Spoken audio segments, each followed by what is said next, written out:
Dear sisters, so I have known this friend for a long while now, and we are very close. But for the most of the time that I've known him, he has always had mental health issues and started being a bit distant.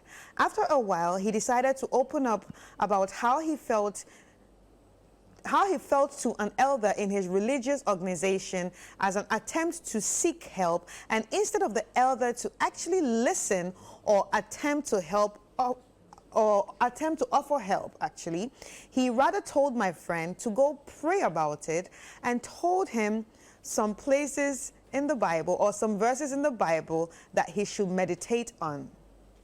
And instead of that, he came to me. But my issue is, I get the reason why we would have to pray, but in this situation, prayer isn't what is needed.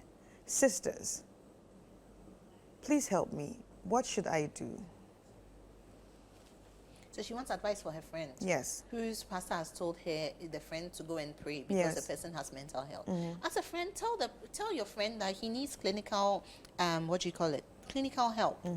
He needs to go over, see a therapist, go for counseling. He definitely needs clinical help. As far as I'm concerned, the Bible that I read also tells me, even after Jesus healed the lepers, he asked them, go to the hospital, go and make sure you're checked to make sure that everything is good. Because if science wasn't good, God would not have given humans the wisdom and understanding to be able to come up and make medicines and all of that. So it hand go, hand come. We have people who go to the hospital, they have cancer and all of that. They come back, they come and pray, and God gives them a miracle, and they go back to the hospital to go and check and make sure that everything is good. Yeah. So it's a blessing to have both. It's not just one, but one and the other. There are instances whereby people are actually genuinely sick as well. Like I said, go to church, pray, and they were healed. Right. But you can't just say that, oh, you probably have cancer and all you're going to do is to sit and sit and sit and sit. You need to know where you're at, what's happening, and you also need to trust God. So definitely so just advise your friend to go and seek medical attention and medical help. Right. Rosie, but do you think it's the right of the elder to tell him to go and read the Bible instead of getting help, especially as an elderly person?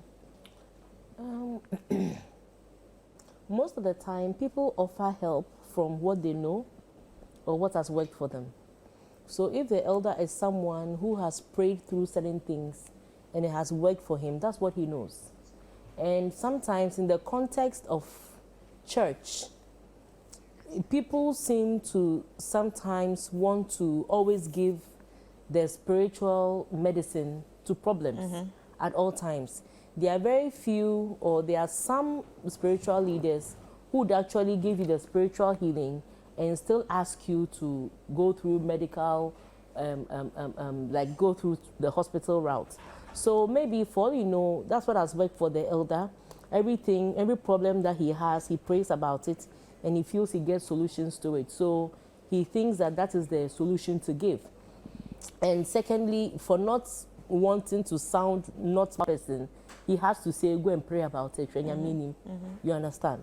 But what I feel is that in every situation, there are people who will pray and it will work for them because they believe in it and they can actually pray, wait on God, and let it be done for them.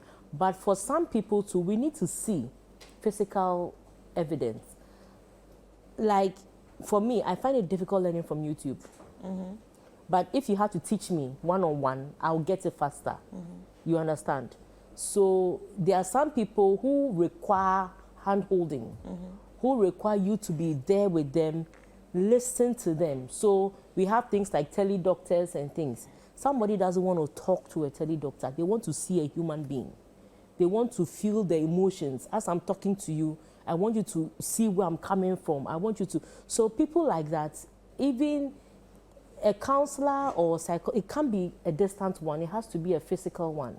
So I'm disappointed that the elder just said, go and pray about it. Because as much as prayer can be effective for most people, it's not very practical. Like the way you can say, take paracetamol 2-3 times a day.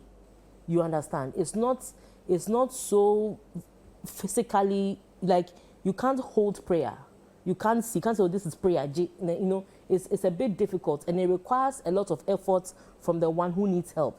So if that person is not at that point where they even know how to pray, it becomes difficult.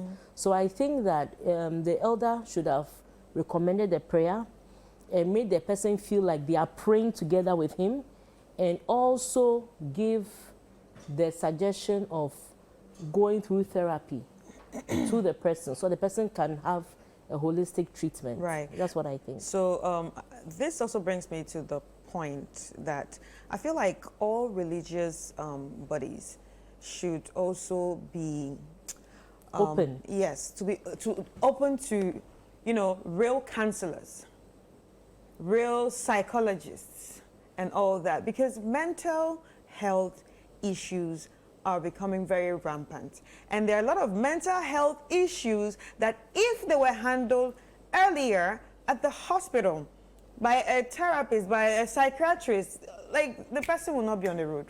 It's not even that. You see, and in addition to that, you see, in an African setting, there are certain situations we go through, and we feel all manner of emotions, and we are not even allowed to feel it. Yes. We have things like memensu. Why should a man not cry when they have issues? Why should a man not talk and open up when they have issues? We have things like people go to how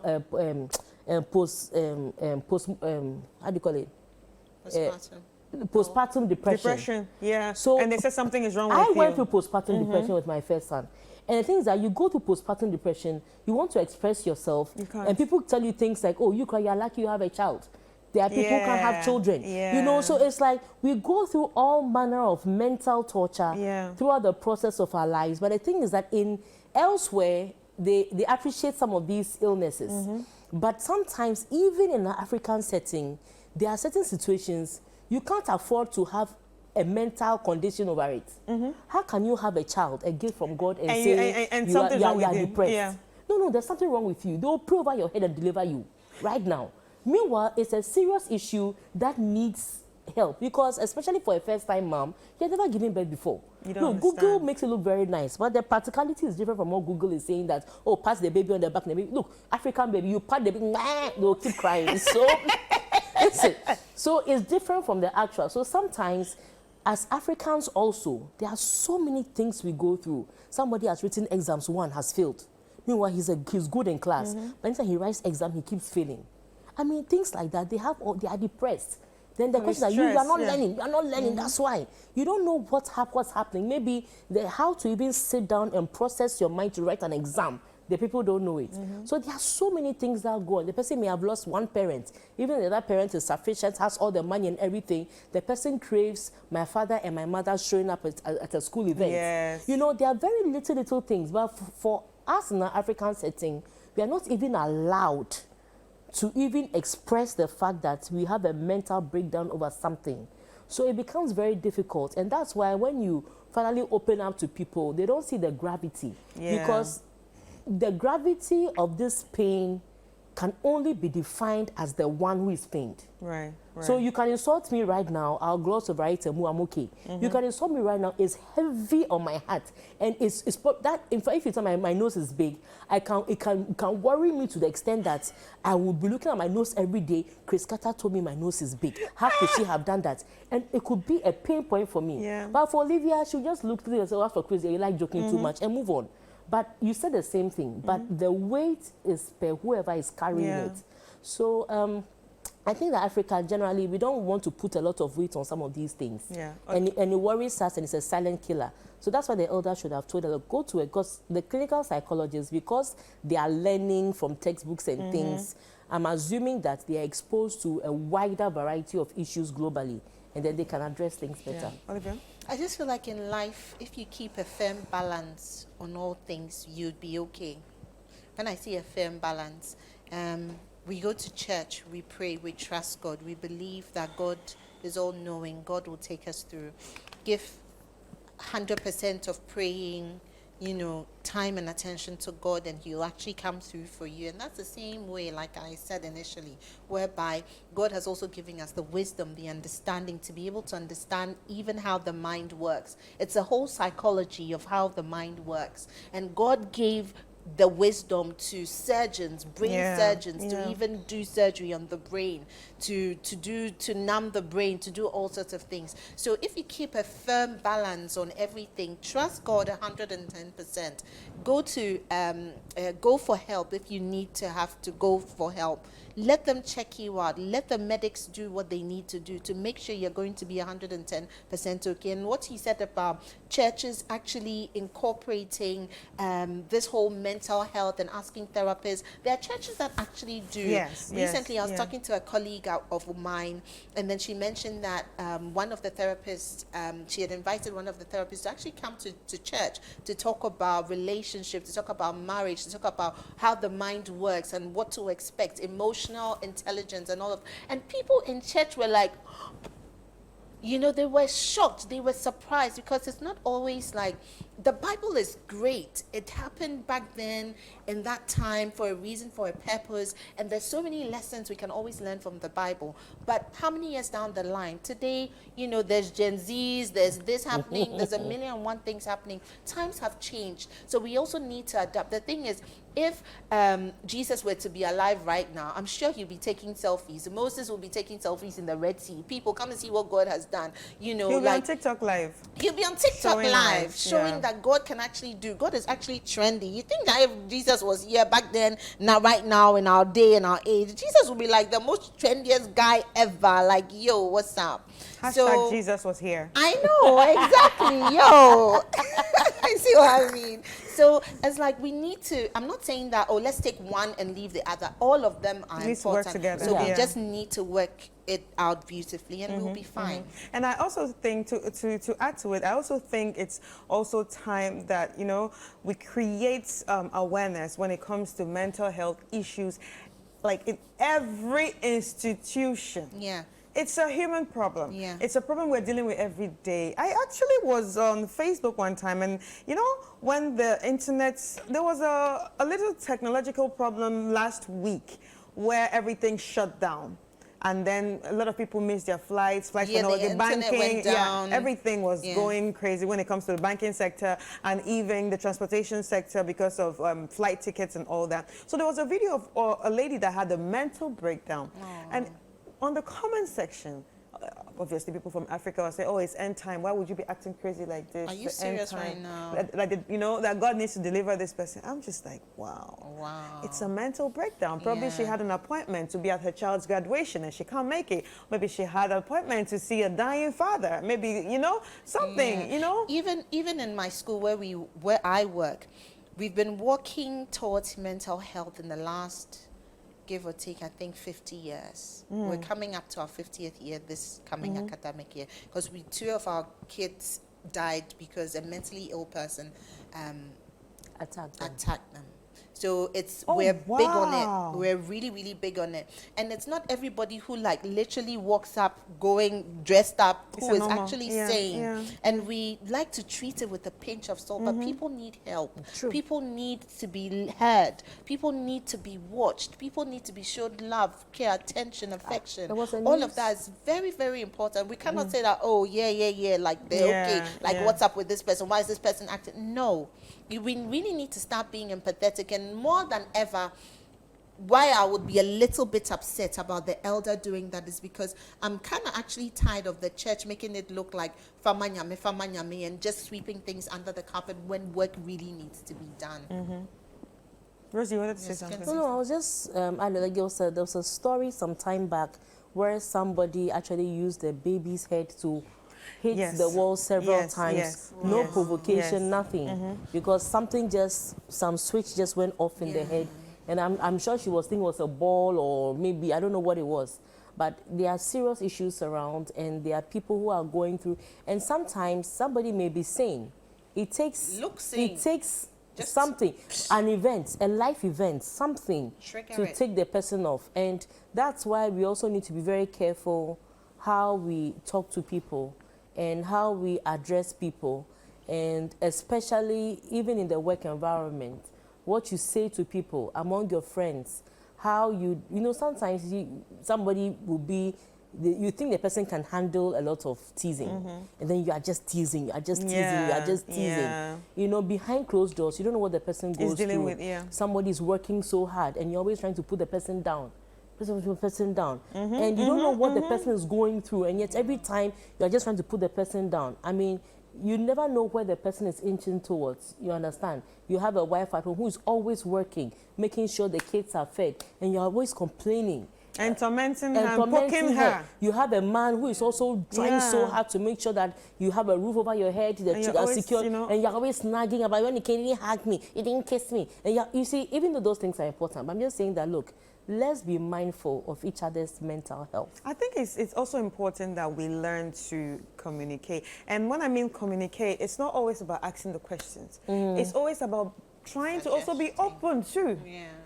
Open to talk about it, because a lot of people do the asking, but the person that you're asking doesn't want to talk about it because of what she said, like, you know, and no, not just the reaction, especially some societal tags like men don't cry.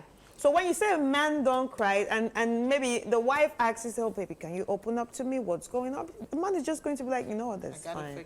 I'm okay. In fact, I saw. I'm okay, but you're not okay. Yeah. I saw a post that said he's never lied about anything to his wife.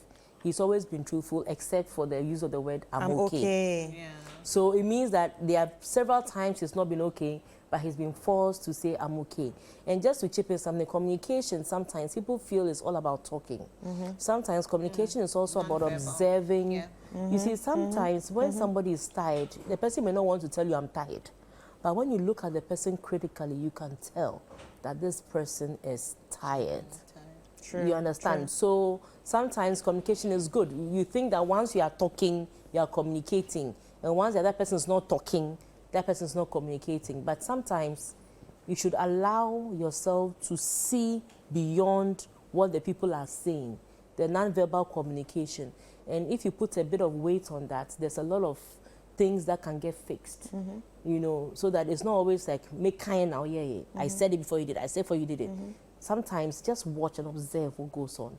Let's say your wife comes to you and say, hey, can you imagine this person bought flowers for this person, it was so nice. It means that on Nyanyanka, you buy flowers for them. You understand? So if it's something within your mind, why don't you one day surprise them with that also? Instead of saying that, oh, flowers, something that grows, will you eat it? Will you eat it? Will you drink it? Then you go and buy maybe a set of gold jewelry. Yeah, she'll like it, but she really wants the whole flowers and everything, you know.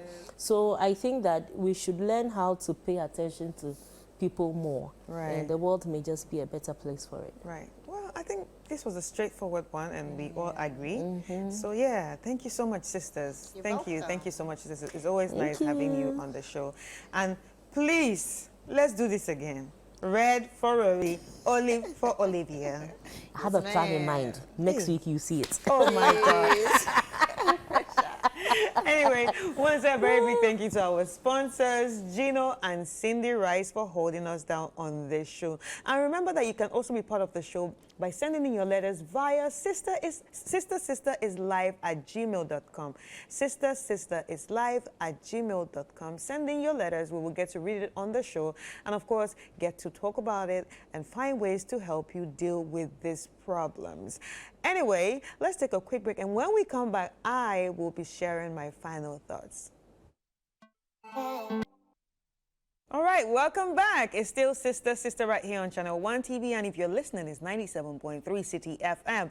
Right now, it's time for me to get into my final thoughts. So that means we're almost at the end of the show. So if you're just catching up, I'll just round it up a bit, and you will know exactly what we're talking about. So the first letter, woman, you know, does not open up intimately when it comes to being intimate with her husband. Husband is complaining, and he has decided to leave her and not touch her to see if she would initiate any of that. But unfortunately, it's been 3 months, and woman has never done that. But she's a great wife.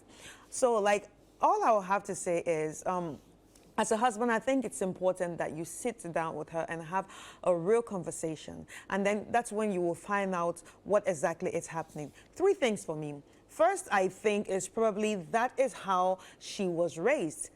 You know, if you are raised in a particular background or a particular community or family, it's possible that she's one of those people that women are just raised to be wives.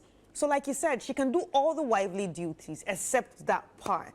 So maybe in her situation, she's just raised to be a wife, be a good mother, clean the house, do everything she has to do.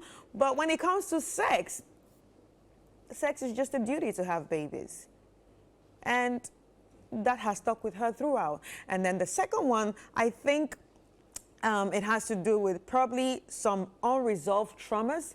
When people have unresolved traumas, especially when it comes from sexual abuse, they tend to, just, play dead when it comes to issues concerning sex. They are just there, but they are not there.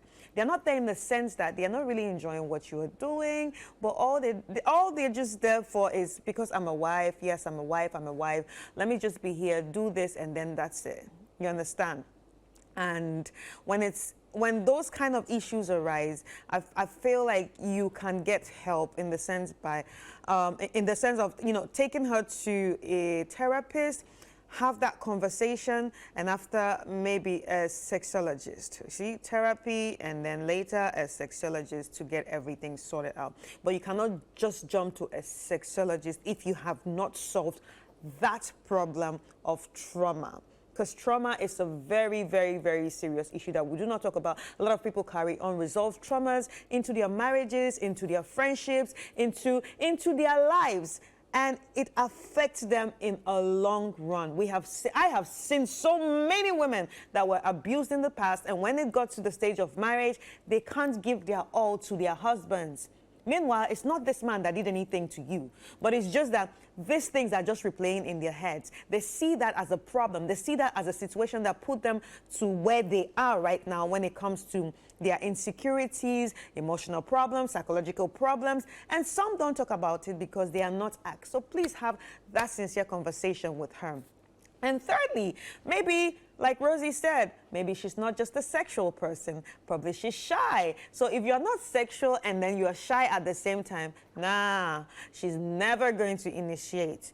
She doesn't want you to probably say, oh, baby, wow, you can do this. That will make her shy. You understand? Even though it will make you happy, though.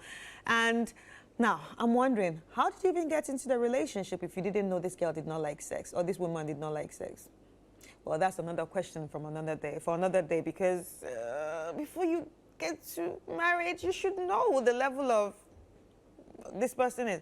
I don't mean you should do before marriage, but I'm just saying you should know by maybe what they say, how they react when it comes to the subject of sex and all that.